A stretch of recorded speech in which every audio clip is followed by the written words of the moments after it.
Alhamdulillahirrabbilalamin. Kita bertemu kembali dengan materi yaitu tata krama, santun, dan rasa malu. Bersama saya Bu Rahma Tahir. Silahkan kalian simak materi sampai selesai. Mudah-mudahan dapat dipahami dengan baik. Dan jangan lupa untuk di like dan di subscribe. Terima kasih. Assalamualaikum warahmatullahi wabarakatuh. Alhamdulillahirrabbilalamin. Pada kesempatan ini kita dapat berjumpa kembali. Semoga siswa semua dapat mengikuti pembelajaran dengan baik. Meskipun dari rumah, tetap semangat untuk mengikuti pelajaran. Baik, kita sebelum lanjut kepada materi-materi berikutnya, silakan perhatikan beberapa tujuan pembelajaran pada materi tentang tata krama, sopan santun, dan rasa malu. Jadi tujuan pembelajaran kita adalah 1. Memahami sifat tata krama, santun, dan rasa malu. Yang kedua adalah memahami dalil nakli tentang sifat tata krama, santun, dan sifat malu. Yang ketiga, memberikan contoh sifat tata krama, santun, dan rasa malu dalam kehidupan sehari-hari. Kemudian yang keempat adalah memahami manfaat sifat tata krama dan santun dalam kehidupan kita serta manfaat rasa malu. Kemudian setelah kita memahami itu semua, diharapkan siswa semua dapat melahirkan kepribadian, yaitu 1. Memiliki sikap mulia. Jadi siswa terbiasa berperilaku santun. Kemudian selanjutnya dapat memiliki sifat malu. Malu dalam artian adalah malu dalam berbuat kemaksiatan atau keburukan atau kejelekan. Jadi dengan mempelajari materi ini diharapkan siswa dapat memiliki kebiasaan yang baik, yaitu memiliki rasa sopan santun, bisa dalam perkataan maupun dalam sikap maupun dalam perbuatan dalam kehidupan sehari-hari dimanapun dan kapanpun, ya. Jadi kalian bisa mempraktekannya dalam kehidupan sehari-hari, serta kalian malu berbuat maksiat, dan tentu sebaliknya semangat dalam berbuat kebaikan dan berperilaku memiliki akhlak yang mulia dalam kehidupan sehari-hari. Itu yang kita harapkan. Pembahasan yang pertama yaitu adalah pengertian tata krama. Tata krama adalah aturan turun-temurun yang berkembang dalam masyarakat yang mengatur pergaulan antara individu ataupun kelompok untuk saling pengertian, menghormati adat yang berlaku di tengah masyarakat. Itu adalah pengertian daripada tata krama. Nah, tata krama ini bermacam-macam. Di antaranya adalah tata krama berkomunikasi lisan atau tata krama dalam berbicara. Beberapa hal yang harus kita perhatikan pada saat kita berkomunikasi lisan, yaitu pertama adalah hendaknya kita berbahasa yang baik dan sopan, ya. Yang kedua adalah tidak meninggikan suara kepada orang yang lebih tua daripada kita, apalagi kepada kedua orang tua kita. Jadi hendaknya suara yang normal, ya, menunjukkan rasa hormat. Yang ketiga adalah mengarahkan pandangan kita kepada lawan bicara kita dengan sopan. Dengan demikian adalah bentuk daripada kita menghargai dia berbicara. Jadi jangan membuang muka. Kita berhadapan dengan orang, maka lihatlah mukanya sesekali. Ya, jangan memalingkan muka ketika berbicara, karena itu adalah bukan akhlak yang baik.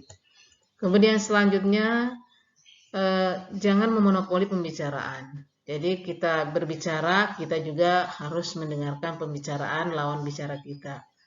Ya, jadi itulah namanya akhlak kita berbicara. Kemudian janganlah berbisik kepada salah seorang, sedangkan di tempat itu lebih daripada 2, bisa 3 dan seterusnya. Karena itu bisa menimbulkan rasa curiga dan seterusnya, dan itu tidak baik dalam pergaulan kita. Kemudian yang berikutnya lagi adalah tidak bergurau ya, atau bercanda yang berlebihan, atau bahkan tertawa terbahak-bahak.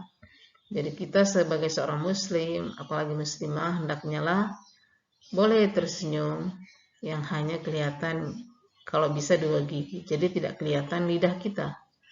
Karena Rasulullah demikian mencontohkan ya. Jadi tertawa berlebihan itu tidak baik.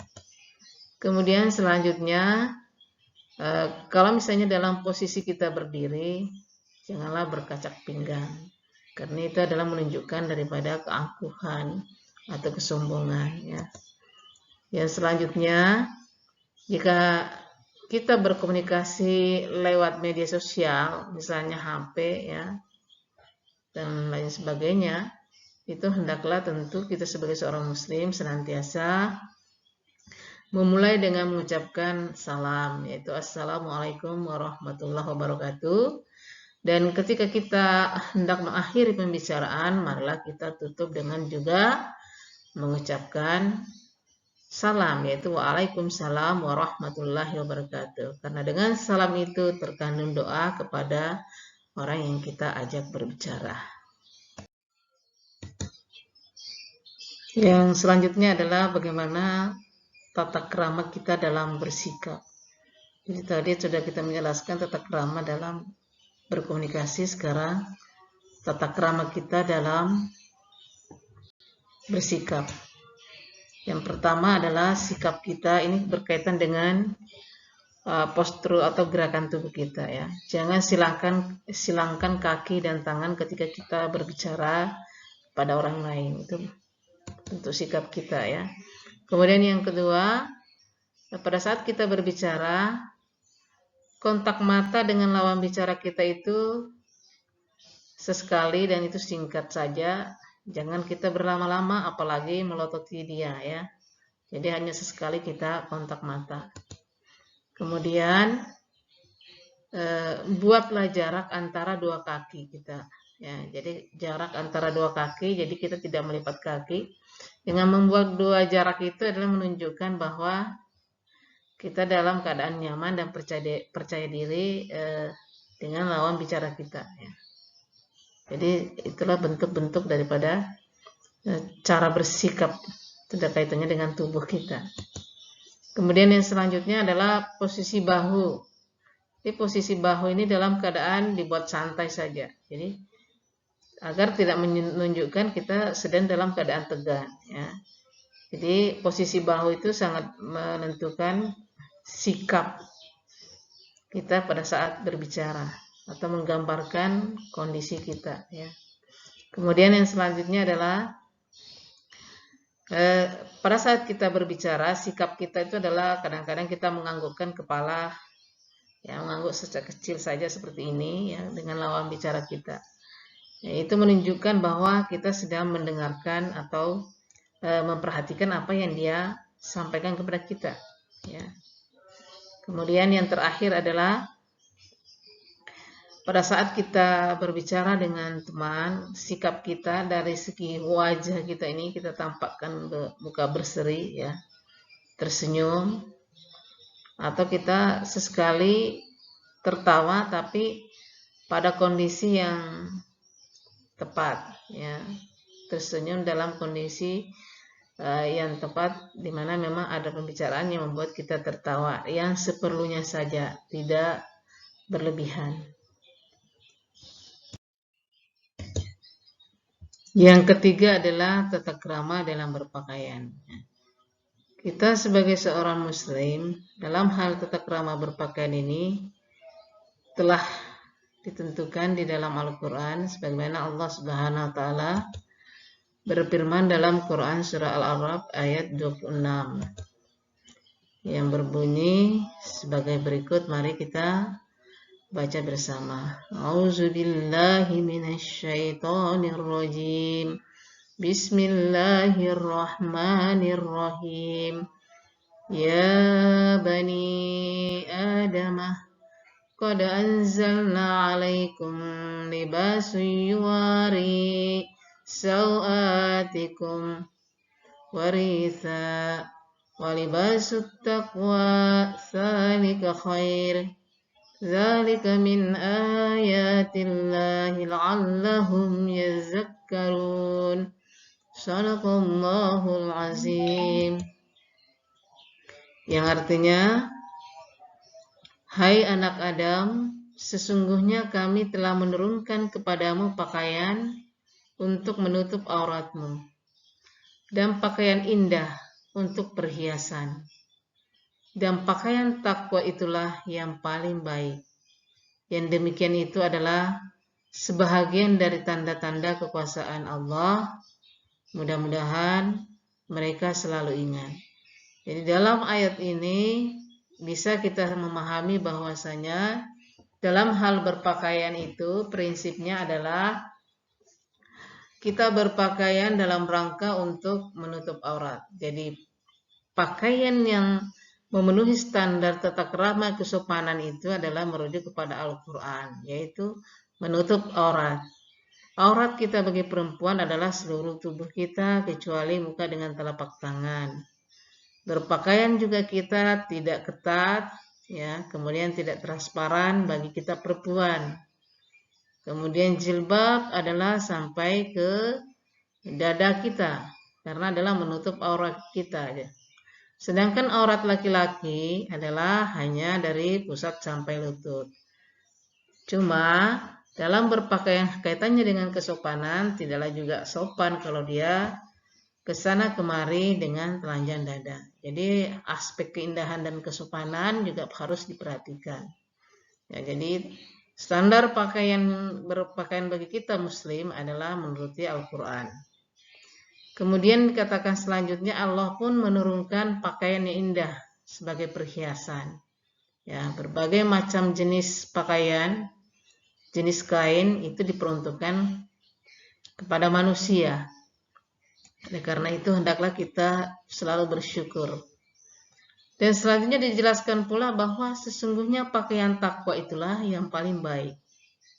Pakaian takwa yang dimaksud di sini adalah orang yang muslim bukan saja pakaiannya yang menutup aurat, tetapi perkataan, perbuatan dan pakaiannya itu adalah menunjukkan ketakwaannya kepada Allah, di mana dia bisa melahirkan sifat yaitu menjalankan perintah Allah, menjauhi larangannya. Karena itu adalah pengertian daripada konsekuensi daripada seseorang yang dianggap bertakwa kepada Allah Subhanahu wa Ta'ala, ya. Nah, mudah-mudahan dengan pakaian kita ini adalah selalu mengingatkan kita kepada aturan-aturan Allah, ya. Jadi yang demikian itu adalah sebagian daripada tanda-tanda kekuasaan Allah. Jadi pakaian yang diturunkan kepada kita untuk menutup aurat kita, ketakwaan itu sebagai pakaian yang paling mulia. Mudah-mudahan kita menjadi orang yang selalu mengingat kepada Allah Subhanahu wa Ta'ala dalam setiap langkah gerakan kita. Dalil selanjutnya yang berkaitan dengan tata cara berpakaian yaitu Quran surah Al-Ahzab ayat 59. Yang berbunyi seperti berikut. A'udzubillahi minasyaitonirrajim. Bismillahirrahmanirrahim. Silakan anak-anak juga membaca di rumah, ya. Ya ayyuhan nabiyyu qul li azwajika wa banatika wa nisa'il mu'minina yudnina 'alaihinna min jalabibihinna.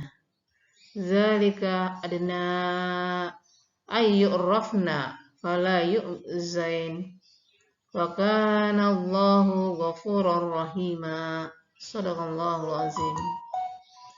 Artinya, Hai Nabi, katakanlah kepada istri-istrimu, anak-anak perempuanmu, dan istri-istri orang mukmin, hendaklah mereka mengulurkan jilbabnya ke seluruh tubuh mereka. Yang demikian itu supaya mereka lebih mudah untuk dikenal. Karena itu mereka tidak diganggu. Dan Allah Maha Pengampun lagi Maha Penyayang. Ayat ini menjelaskan dengan jelas bahwa tata krama berpakaian khusus untuk perempuan dalam Islam adalah merujuk kepada Quran surah Al-Ahzab ayat 59. Kemudian di ayat yang lain juga yaitu Quran surah An-Nur, kalau tidak salah ya, nanti kita cek bersama, bahwasanya Allah Subhanahu wa taala menyeru kepada Nabi, dalam hal ini adalah Nabi Muhammad SAW.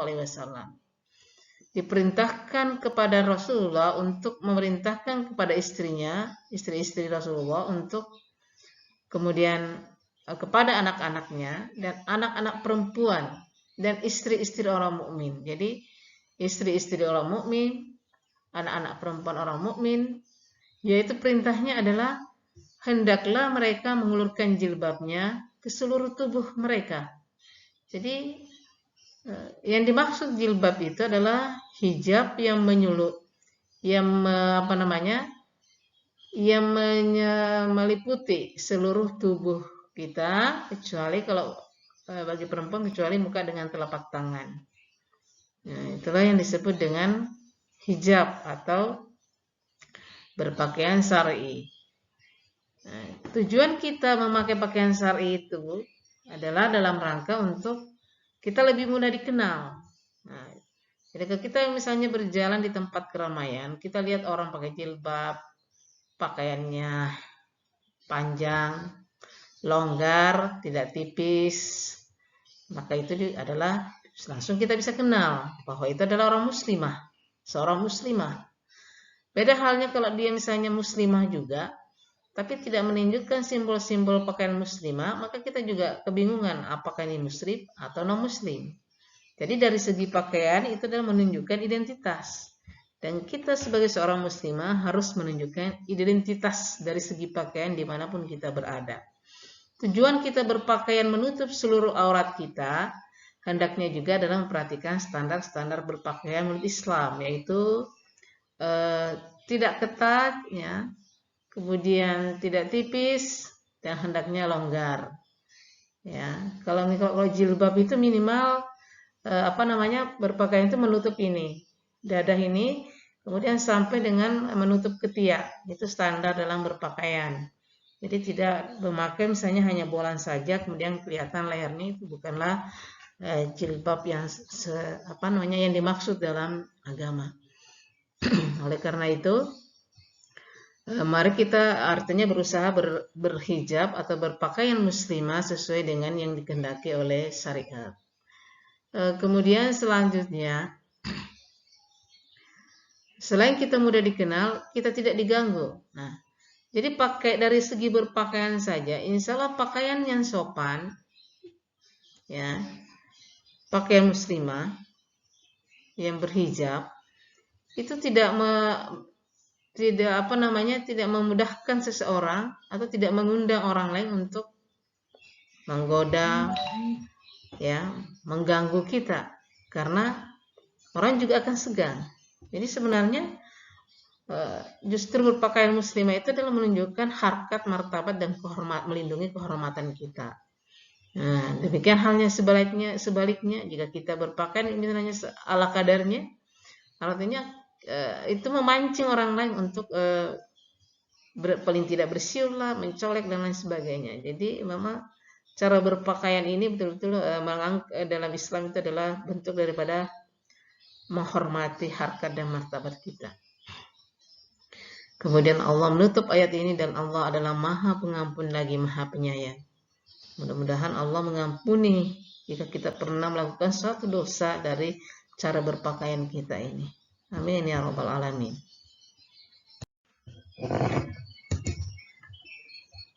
Selanjutnya adalah bagaimana kita mengaplikasikan daripada konsep tata krama tadi dalam berbicara, kemudian bersikap, kemudian berpakaian. Nah, sekarang adalah praktek tata krama dalam kehidupan kita sehari-hari. Di antaranya adalah bagaimana tata krama kepada orang tua dan keluarga. Ya. Tata krama kepada orang tua dan keluarga pertama itu adalah hendaknya satu.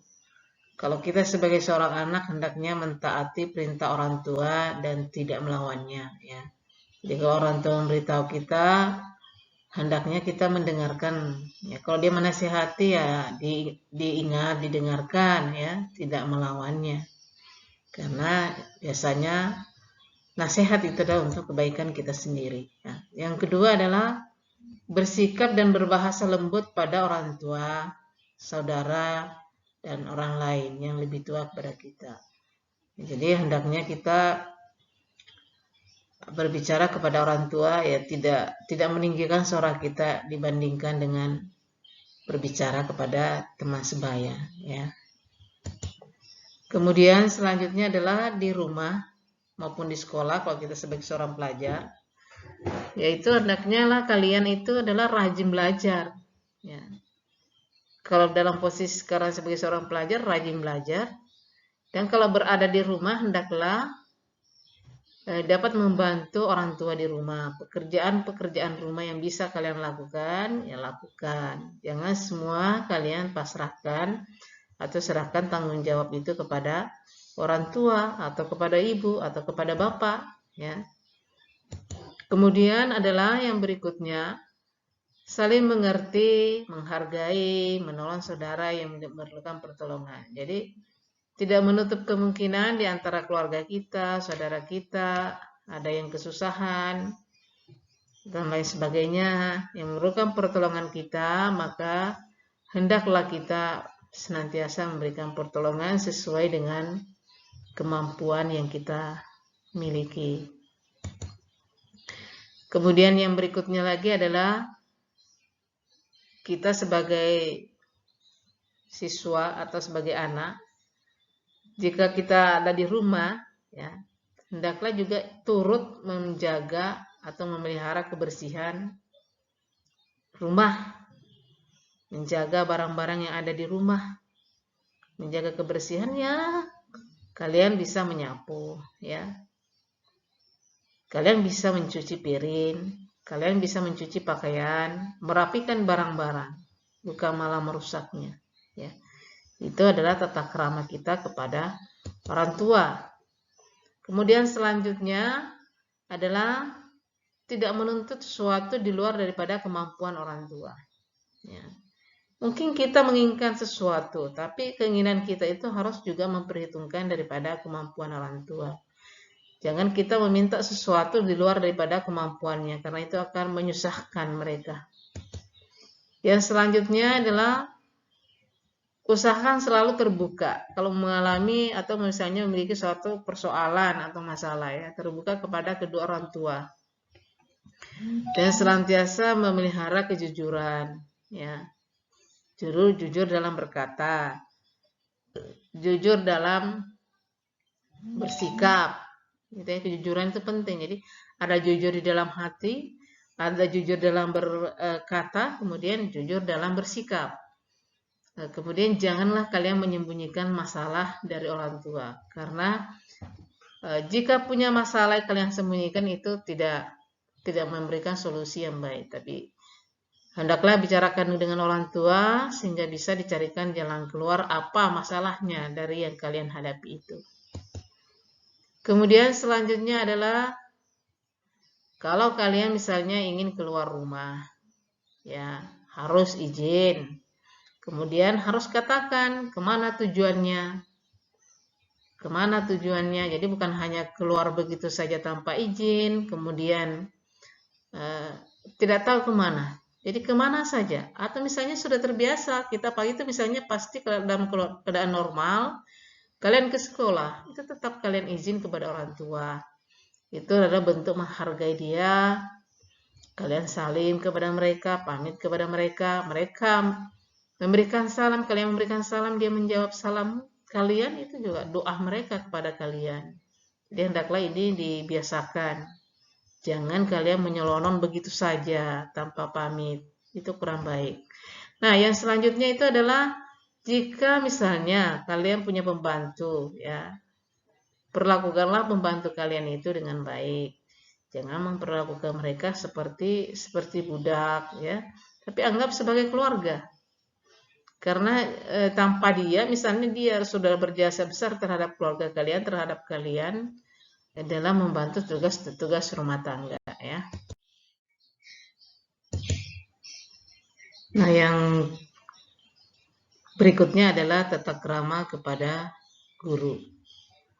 Jadi setelah tata krama kita kepada orang tua dan keluarga, selanjutnya bagaimana kita memiliki tata krama kepada guru kita. Karena sesungguhnya guru ini adalah memiliki peran penting dalam kemajuan kita sekarang dan untuk masa depan kita. Siswa dalam bertata krama kepada guru, satu, hendaklah setiap siswa itu berbicara dan berlaku sopan kepada guru, sama dengan bagaimana juga berlaku sopan kepada kedua orang tua, ya. Kemudian yang kedua adalah pada saat misalnya pelajaran berlangsung, hendaknya siswa itu memperhatikan pelajaran yang disampaikan oleh guru, ya. Tidak membuat keributan yang dapat mengganggu ketenangan belajar, mengganggu teman dalam belajar, dan juga hal ini juga untuk menunjukkan bahwa kita menghargai guru yang sedang mengajar atau menghargai perasaan guru yang sedang mengajar kepada kita dan teman-teman kita. Yang ketiga itu adalah siswa sedapat mungkin mengajukan tanggapan, ya, atau pertanyaan yang berkaitan dengan materi itu dengan secara sopan, ya. Jadi kalau ada hal yang hendak kalian bicarakan atau kalian pertanyakan karena tidak paham atau bahkan kalian sudah paham, maka hendaklah kalian sampaikan dengan cara yang sopan, ya. Jadi jangan terkesan itu siswa itu seperti lebih tahu, ya. Jangan seperti seakan-akan ingin mengajari gurunya. Ini meskipun kita tahu apa yang disampaikan oleh guru, tapi tetap kita memiliki kesopan santun dalam hal menyampaikan pendapat kita kepada dia, bahwa kita memposisikan diri sebagai siswa yang membutuhkan ilmunya, ya, seperti itu. Kemudian yang keempat adalah jika misalnya terpaksa, ya, kita harus keluar ruangan, maka hendaklah kita izin kepada guru. Dan izinnya itu adalah pada saat guru tidak sedang dalam kondisi menjelaskan. Dan sedapat mungkin sebenarnya jangan keluar ruangan jika tidak hal yang mendesak. Misalnya kalau hanya sekedar pergi meludah, hanya sekedar pergi buang sampah, itu ditahan dulu, ya. Kecuali misalnya kalau memang kita kebelet harus ke belakang, misalnya ke WC, itu maka hendaklah izin pada saat guru itu tidak sedang dalam keadaan berbicara atau menjelaskan. Yang kelima adalah siswa yang sudah berada dalam ruangan kelas, maksudnya adalah semestinya siswa itu sudah ada di dalam kelas sebelum guru masuk dalam kelas, ya. Jadi jangan guru sudah ada di dalam kelas sementara siswanya masih ada di kantin. Guru sudah mengajar 5-10 menit, siswanya baru datang, ya. Nah, jika memang ada sesuatu hal yang memang menyebabkan kita terlambat, ya, kita misalnya terlambat, maka ya kita sampaikan alasannya kita terlambat, mungkin karena di perjalanan kita macet dan lain sebagainya. Itu tidak mengapa. Artinya memang kondisi yang membuat kita seperti itu. Tapi bukan berarti kamu tiap hari terlambat. Karena tiap hari terlambat masuk sekolah itu juga bisa pertanda bahwa kalian itu bangunnya terlambat. Jadi hendaklah kita menjaga kedisiplinan dalam belajar, ya. Kemudian yang keenam itu adalah Kalau guru memberikan tugas, penugasan, baik itu kalau misalnya kurikulum sekarang itu ada penugasan pengetahuan, ada penugasan keterampilan, itu hendaknya kalian selesaikan sesuai dengan jamnya atau sesuai dengan waktunya. Dengan demikian itu melatih kedisiplinan kalian dan juga bentuk daripada rasa tanggung jawab kamu sebagai seorang siswa. Jangan mengulur-ngulur, karena kalau kamu mengulur, bertumpuk, nanti kebingungan sendiri. Lupa yang mana yang sudah dikerjakan, atau lupa yang mana sudah yang sudah, mana yang belum. Oleh karena itu, jadilah siswa yang bertanggung jawab, yang memiliki kedisiplinan. Laksanakanlah setiap tugas-tugas yang diberikan guru itu sesuai dengan waktu yang telah diberikan. Selanjutnya adalah bentuk tata krama kita kepada sesama teman. Jadi dengan teman pun kita memiliki tata krama atau akhlaknya. Yang pertama, bantulah teman yang meminta pertolongan kepada kita, ya, sesuai dengan kemampuan. Jadi kalau ada teman yang meminta pertolongan kepada kalian, maka silahkan kalian bantu sesuai dengan kemampuan kalian. Kemudian yang kedua adalah menghargai pendapat teman dengan cara yang sopan, ya. Meskipun pendapatnya itu tidak sesuai dengan pendapat kita, itu namanya kita memiliki toleransi, ya. Kita bisa mendengarkan orang meskipun kita tidak sependapat dengan pendapatnya. Yang ketiga adalah hindarkanlah perkataan yang jelek. Jadi hindarilah selalu berkata-kata yang jelek atau yang buruk atau yang tidak pantas terhadap teman kita, ya, baik itu berkaitan dengan pakaiannya maupun pekerjaannya. Ini untuk memelihara persahabatan di antara kita. Yang selanjutnya adalah memberikan kata-kata pujian jika teman kita itu melakukan sesuatu yang baik. Jadi misalnya kalau kita mendapati teman kita melakukan suatu kebaikan, maka kita mestinya memberikan reward. Reward itu minimal berupa ucapan selamat, ya. Itu menunjukkan bahwa kita bangga dia melakukan sesuatu kebaikan. Kemudian selanjutnya adalah mengucapkan terima kasih kepada teman kalau seandainya dia berbuat baik atau melakukan kebaikan kepada kita. Jadi siapapun sebenarnya kalau melakukan kebaikan kepada kita, hendaknya kita selalu berterima kasih. Kemudian yang kelima, yang keenam, ya. Jauhilah kebiasaan menggunjing atau ini bergosip. Karena bergosip atau bergunjing ini biasanya adalah sumber perpecahan, ya. Ke teman A misalnya membicarakan C, nanti kalau dia ke teman C dia membicarakan yang A. Ini tidak baik bagi pertemanan atau persahabatan, dan dalam agama itu hendaklah aib orang itu mestinya ditutup, bukan malah dibuka, ya. Kemudian yang selanjutnya adalah janganlah memendam kekecewaan lama-lama, ya.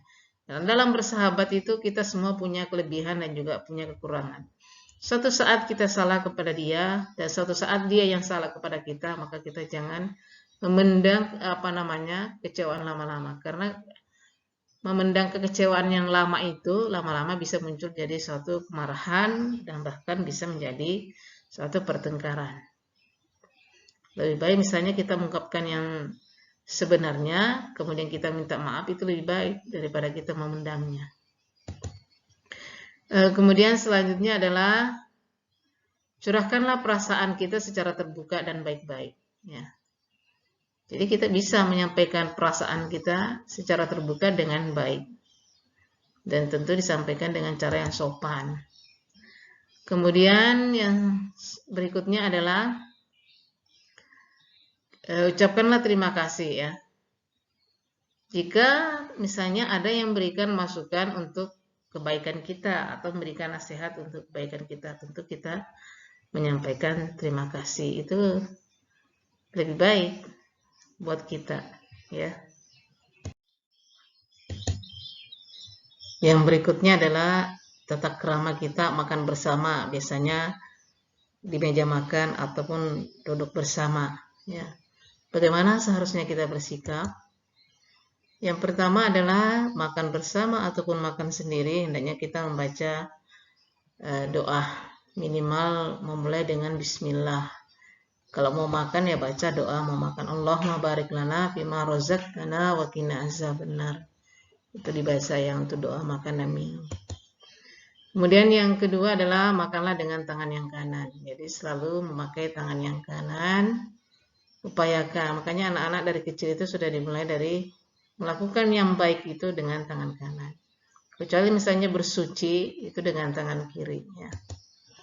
Kemudian yang ketiga, mengambil makanan yang paling dekat dengan kita. Jadi kalau kita duduk makan di atas meja makan, kemudian banyak orang, maka kita jangan melangkah jauh, misalnya kita mengambil itu ya, tapi ambil yang ada di dekat kita. Kemudian selanjutnya adalah gunakan sendok atau garpu jika makanan itu adalah makanan yang memang berkuah, misalnya sop, bakso dan lain sebagainya. Ya. Jangan memakai tangan karena itu kelihatan tidak baik lah. Yang selanjutnya adalah menghabiskan makanan yang telah diambil. Ya, oleh karena itu hendaknya kita mengukur kemampuan daripada perut kita. Kalau saya ngambil segini, saya sudah bisa mengukur bahwa insya Allah saya kenyang. Maka cukup yang bisa mengenyangkan kita saja yang kita ambil. Jangan mengambil sesuatu yang tidak kita bisa habiskan. Karena sisanya itu pasti mubazir. Sedangkan perbuatan mubazir itu adalah perbuatan setan. Itu tidak disukai dalam Islam. Nah, kemudian selanjutnya adalah tidak mengisi mulut dengan full. Jadi mengunyahlah yang normal ya. Yang tidak makanlah, mengunyahlah dengan yang tidak sampai full di dalam mulut kita. Kemudian tidak berbicara pada saat mulut penuh makanan. Terkadang kita misalnya makan bersama teman atau keluarga, kita kadang berbicara bisa, tapi jangan pada saat misalnya makanan kita itu penuh di mulut kita ya.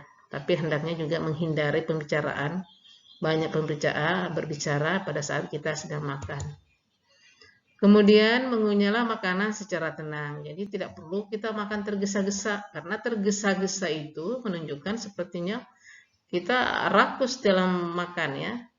Jadi tunjukkanlah makan dengan tenang, yang santai, yang biasa saja.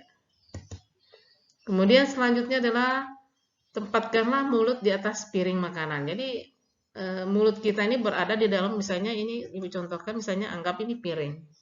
Maka kita makan ya di bawah piring kita, di bawah mulut. Jadi ketika kita mengunyah, terkadang ada misalnya makanan yang jatuh, tidak jatuh di luar daripada piring kita. Ya.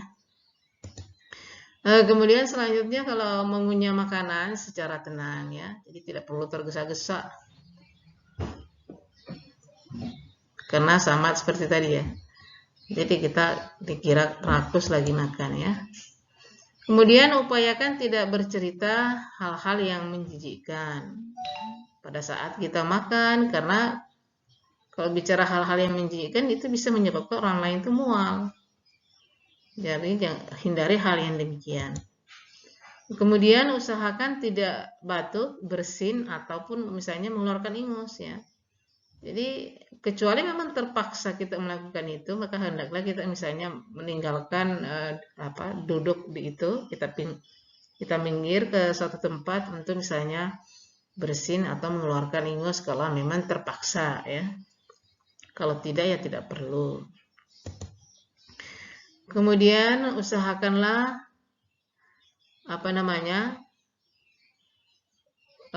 ketika kita makan, alat yang kita pakai makan itu tidak tidak berdentingan, tidak saling bergesekan sehingga menimbulkan suara ya. Kemudian hendaknya setelah kita selesai makan ya, jangan kalian berkumur-kumur atau misalnya mencuci tangan kita di atas piring makan. Sementara masih ada orang yang makan, belum selesai makan. Itu menunjukkan hal-hal yang kurang baik. Ya. Hendaknya nanti mestinya kita mencuci tangan di tempat yang sudah terbiasa mencuci tangan. Nah, setelah selesai makan, maka tentu kita mengucapkan hamdalah ya. bersyukur atas nikmat yang telah diberikan oleh Allah kepada kita. Karena kita telah menikmati makanan dan minuman dari yang diberikan oleh Allah Subhanahu wa taala. Doakan dengan doa kita makanan kita itu bisa berkah. Yang berikutnya adalah tata krama berjalan. Nah, dalam berjalan ini pun juga kita memiliki tata krama yang harus kita perhatikan. Ya. Yang pertama, berjalan secara wajar. Langkah kita tidak dibuat-buat untuk tampak gagah bagi laki-laki, ya. Dan kita bagi perempuan tidak berlenggak-lenggok berlebihan, ya. Bagi perempuan agar kelihatan menarik, jadi berjalan normal saja, ya. Langkah yang wajar. Kemudian yang kedua, usahakan agar tumit sepatu kita, ya, kalau memakai tumit sepatu itu tidak terlalu keras memukul jalan, apalagi kalau di lantai, misalnya lantai kayu, ya, atau haknya tinggi, kemudian kita berjalan di di lantai yang sudah di keramik, itu akan berbunyi, ya. Apalagi ketika kita misalnya berjalan di tempat yang memerlukan keheningan. Jadi berjalan yang normal saja. Kalau memang keras maka itu langkah kakinya diatur, tidak dihentakkan supaya tidak kedengaran tumit sepatunya itu berbunyi.